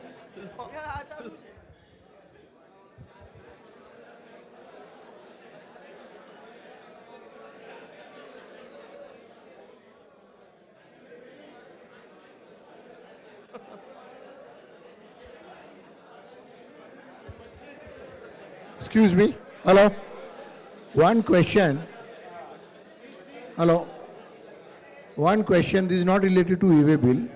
See, there was an issue of taking an ITC. See, we pay GST to Customs Department, which is not reflected in the portal of GST. There was an issue, and in between, in January or February, they disallowed this credit. They said that you. So that is that issue resolved or still resolved? आप अगर customs का वो जो bill of leading number आता है वो search BOE में डालते हो तो इन सम टाइम वो वैल्यू रिफ्लेक्ट हो जाता है. But it is not reflecting. I have checked that. Some of the bills are reflecting, some are not reflecting. नहीं, वो आपको इंडिविजुअली सर्च BOE में जाके डालना पड़ेगा. 100% रिफ्लेक्ट होता है. But earlier it was not reflecting. Now I don't know. अभी 100%. अभी 100% now. आपके आज के 2B में No, because I have got a intimate letter from the department saying that so credits are not there and you have taken. So I have given the challenge what I have paid the duties. But they are allowing on that also. But आप search BOE में जाके डालो in 2 or 3 working days आपके current 2B में दिखेगा dated that day which okay, they are accepting. That's okay.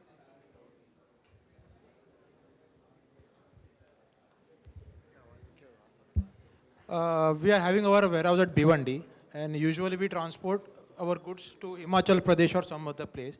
So if I prepare an e-way bill stating the transporter ID, and while the material leaving from our warehouse till transport, if the goods are hold it back or something, then what is the case? Do we need to? If the goods are?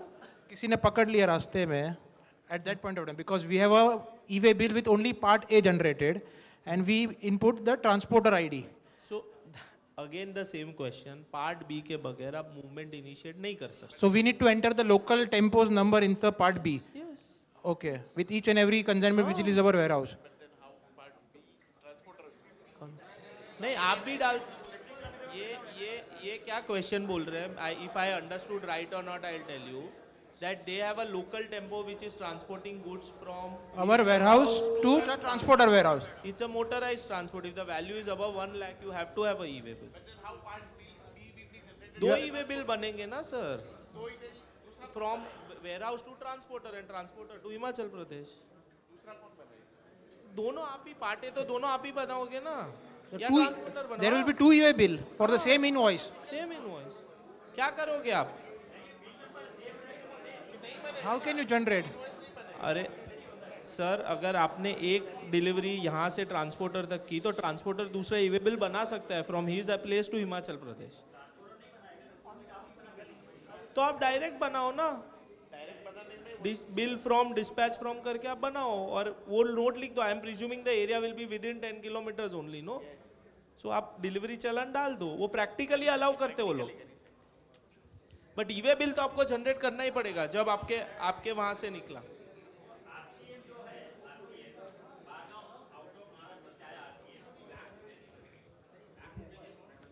RCM Bargaon से माल out of Maharashtra से आया तो उसमें 5% ITC भरना है क्या, 5% CGST local है? वो प्लेस ऑफ सप्लाई का इशू है एक्चुअली.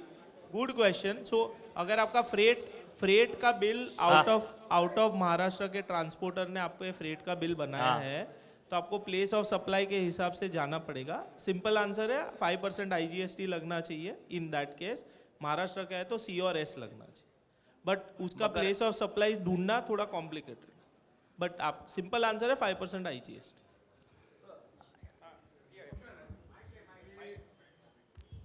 सपोज ए ने मेरे को मटेरियल भेजा है 100 किलो भेजा है, गलती से वो 150 किलो आ गया, 50 किलो एक्स्ट्रा आ गया, उसका कोई बिल नहीं कुछ नहीं, उसको वापस लिफ्ट करना है मेरे गोडाउन से, कैसे करेगा वो?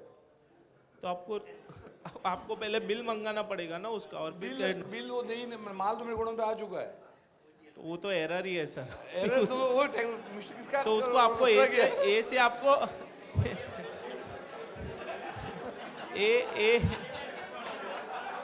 आइडियली ये केस में आपको ए से एटलीस्ट डेबिट नोट मंगाना चाहिए बैलेंस 50 kgs का.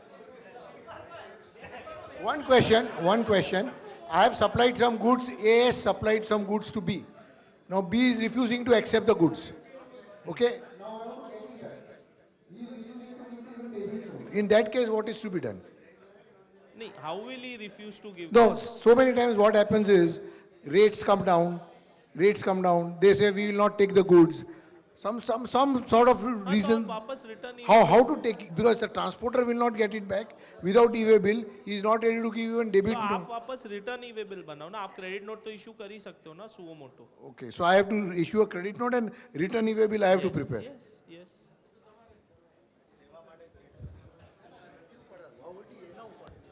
और अभी ई इनवॉइसिंग के बाद तो वो सब इजी हो जाएगा बिकॉज आप एक बार इनवॉइस बनाओगे तो कैंसिल ही नहीं कर पाओगे. तो आपको क्रेडिट नोट बनाना ही पड़ेगा ना, तो उससे दूसरा ई-वे बिल बन जाए.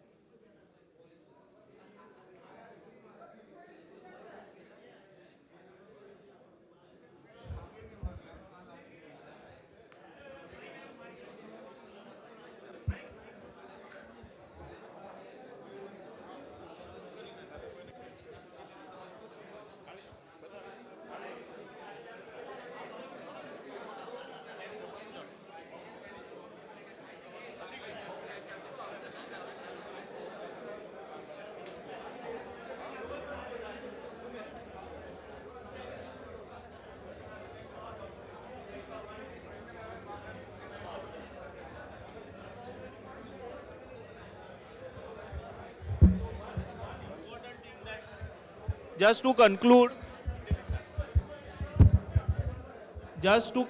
one very important thing that I wanted to highlight and I forgot in the presentation is that in e-way bill now the penalty is proposed to increase from that 0.1% to 200% of the value of goods.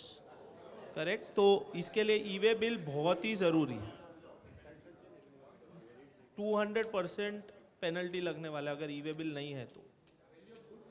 कौन सा? Tax value of tax. जय भाई,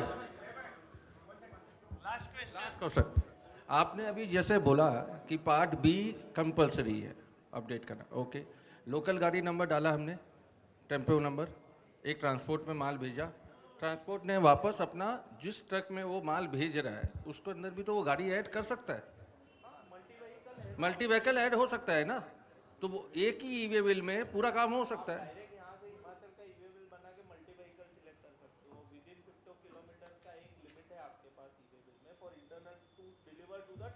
right. हाँ, तो फिर एक e-way bill में काम हो सकता है.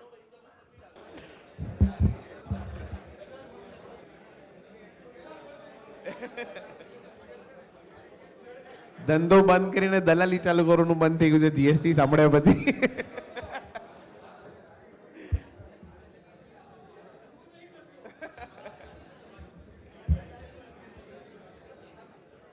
Jaybhai, we thank you once again. Jaybhai, we thank you once again for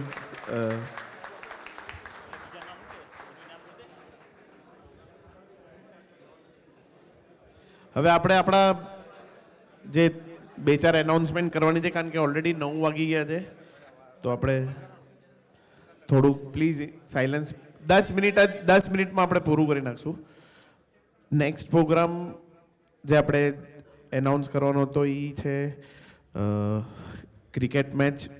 date આપણી ફાઇનલ થઈ ગઈ છે, આપણે ગ્રુપમાં એનાઉન્સ કરી નાખ્યું છે 7th જાન્યુઆરી 2023. એના માટે થોડીક એનાઉન્સમેન્ટ હતી.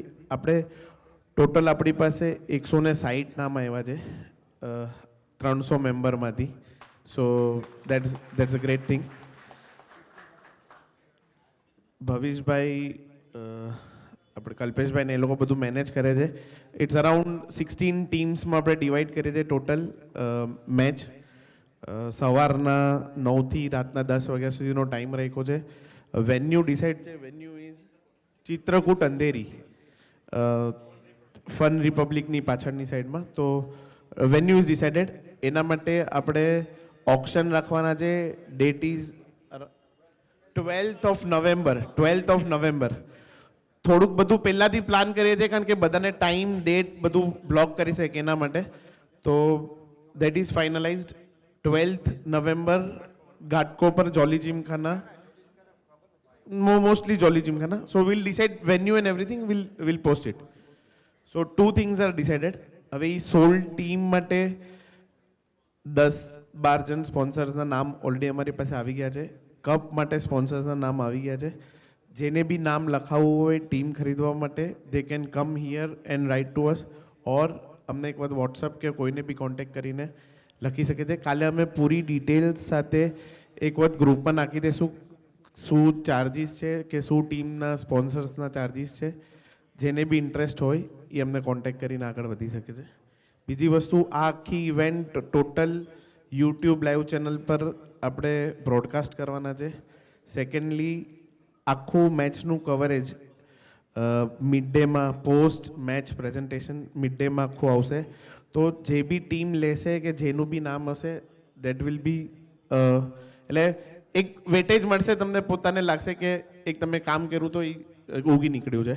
સો વી રિક્વેસ્ટ એવરીવન કે પોતાની હિસાબથી આગળ આવીને ટીમ લે, મજા આવશે, રમવાની મજા આવશે. 160 જણ ઓલરેડી થઈ ગયા છે એન્ડ ફૂલ ડે પ્રોગ્રામ છે. તો તમારું પાર્ટિસિપેશન બી અમને હા કહી દીધું, morning to night. So it will start from breakfast till dinner, everything will be included.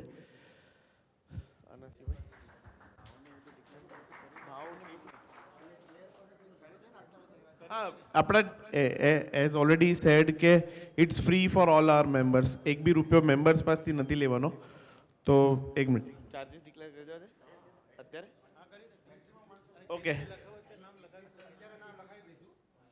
શું કહે છે? હા, એક બે વસ્તુ. ઓકે, સો લેટ્સ સોલ ટીમના ₹40,000 પર ટીમ સ્પોન્સરશિપ ટીમ ઓનરશિપ માટે છે. પછી આપણે ટી શર્ટના 2 લોગોઝ રાખ્યા છે, એક લેફ્ટ હેન્ડ સાઈડના આર્મ પર અને એક રાઈટ હેન્ડ સાઈડના આર્મ પર.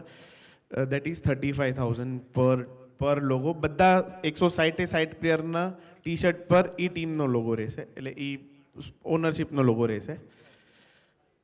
કપનું હજુ ડિસાઇડેડ નથી. કપ માટે 2-3 જણના નામ આવી ગયા છે ઓલરેડી. વિલ ડિસાઇડ, જો 2-3 નામથી વધારે આવશે તો એક ચિઠ્ઠી પિકઅપ કરીને જે બી એક જણનું નામ આવશે એને અમે એ કપ આપી દઈશું. એક કો સ્પોન્સર રાખ્યું છે. કો સ્પોન્સર બી સમજો જેને 3 જણના કે 4 જણના નામ આવ્યા આપણી પાસે કે કપ માટે ઇન્ટરેસ્ટેડ છે અને એક જણને મળ્યું, બાકી 3ને ન મળ્યા, કો સ્પોન્સર્સ છે. એમાં બી 3 જણને પૂછી લેશું જેને કો સ્પોન્સર લેવું હોય કો સ્પોન્સર લઈ લે. એના સિવાય આપણી પાસે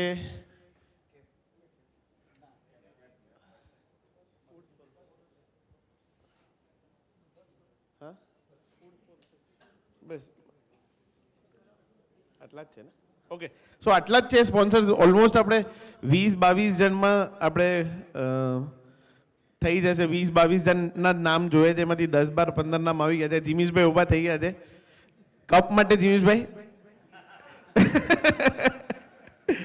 એડવાઇટકનો કપ જ હોય એકચ્યુઅલી, આપણે કાંઈ પૂછવાની જરૂર ન હોય, પણ ઠીક છે, હવે એક વખત એમની સાથે સલાહ સૂચન કરીને આગળ વધશું. આજે જેને નામ લખાવે ઓલરેડી સેડ કે જેને આજે નામ લખાવે ટીમ માટે actually first come first basis છે, એટલે એક વખત 16 જ ટીમ છે, 10-12 નામ આવી ગયા છે. જેને જેને લખાવો એ ફટાફટ લખાવી નાખે તો એ પ્રમાણે આપણે આગળ વધી શકીએ.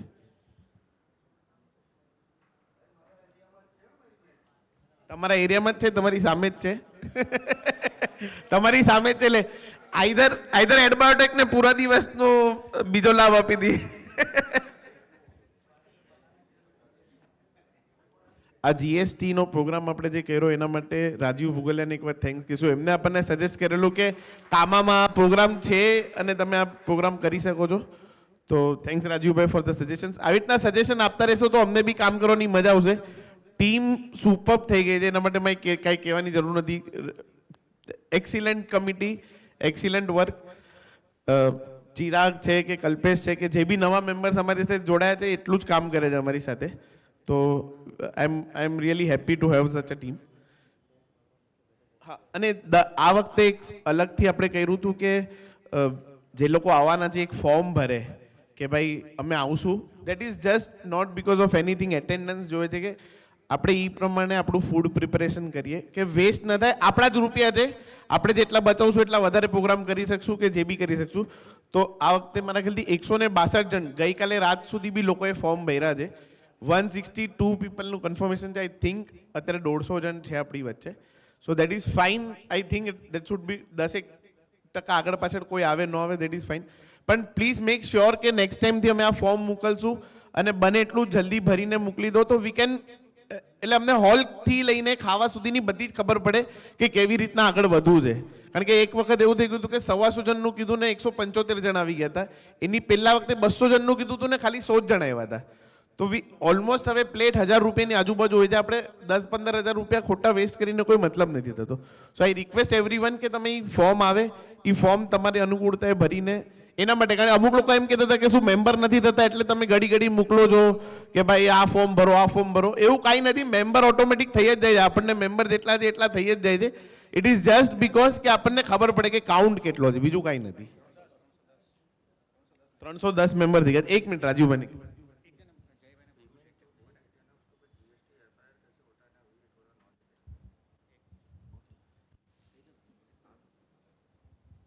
આજે એક પોઈન્ટ રહી ગયો છે, જયભાઈ હજી એડ કરવા માંગે છે, ક્વેરી આવી છે એટલા માટે. હા, એટલે એમની ક્વેરી હતી આઈ થિંક પાર્ટી પેમેન્ટ ના કરે એના માટે. સો જીએસટીમાં ઓફ લેટ એવું એક પ્રોવિઝન છે કે આઈડિયલી 180 ડેઝમાં તમે પેમેન્ટ ના કરો તો તમારે આઈટીસી રિવર્સ કરવું પડે છે. So for example, if I have purchased material from him and I have not paid him in 180 days, I am supposed to reverse my ITC. Most of the people are not doing it. So if you want to, let's say you are someone and your party is really not listening to you and you want to do it, you can always put a FIR in GST, which is called a first information report, to his jurisdictional officer, and the officer can make him either reverse the GST. So he'll either pay you if he does not want to reverse. Nonetheless, he will still have interest liability अगर 180 days exceed થઈ ગયા છે તો, because he has to reverse and then take credit, technically speaking. But that is a way where your payments can come out. That may impact how it works in the business reputation is what you guys have to take a call in terms of relations. But a lot of officers have started acting on letters and complaints. It is more prevalent in the scrap and steel space, જ્યાં payments ના બહુ issue ચાલી રહ્યા છે. So they keep complaining against, there is one segment which is Jalna and there is another segment and they keep infighting. So if there is some customer જેની જોડે તમારા relation એમ પણ સારા નથી ને તમને payment કઢાવી છે, so it is a very, in GST, it is something, any information that you give to the department, they always act upon it in a very, very stringent manner. And repeat offenders, as I said, if you have purposefully not paid GST for anyone, you are still there doing business, GST will come and it will have severe repercussions on you. So as far as possible, 180-day payment rule to obviously have a business nathi permit kartu, commercial call alag che, but permitting everything, you should try to comply with the 180-day payment rule, otherwise there is a lot of reversal impact. If company is under NCLT, all laws are under moratorium. From the date the company is admitted in NCLT, all laws are under moratorium. Pre-period, there is a waiver. In the CIRP period, all dues have to be paid by RP. But it's under moratorium. No law can take any action. GST income tax cannot take any action.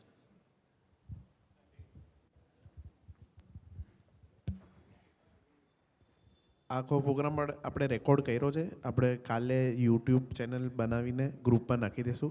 તમારા સ્ટાફને જેને બી refer કરવું એક વખત refer કરીને જે important points છે અમુક આપણે લાસ્ટ ટાઈમ ત્યાં પિકનિક ગયા હતા ખાનવેલ, ત્યારે ફ્રેમ બનાવી હતી, ઘણા લોકોની બાકી રહી ગઈ છે. જે આજે આવ્યા છે એના માટે અહીંયા ફ્રેમ્સ રાખી છે, જેને ન લીધી હોય એને. અને જે પછીથી નવા મેમ્બર્સ બન્યા છે કે જેને ફ્રેમ્સ નથી મળી એ ટાઈમે, એ ચિરાગભાઈને મળીને એનું નામ લખાવી દે. નેક્સ્ટ પ્રોગ્રામમાં આપણે ટ્રાય કરશું કે એ ફ્રેમ્સ બનીને રેડી થઈ જાય ને એ તમને મળી જાય. એક મેમ્બરશિપ ફ્રેમ આપી હતી આપણે, એ અહીંયા પડી છે. ભવિષભાઈને મળીને લઈ લે તો વધારે સારું. એક 10 મિનિટમાં જમવાનું રેડી થઈ જશે, ત્યાં સુધી આપણે અહીંયા ગેટ ટુગેધર કરીએ. Thank you very much.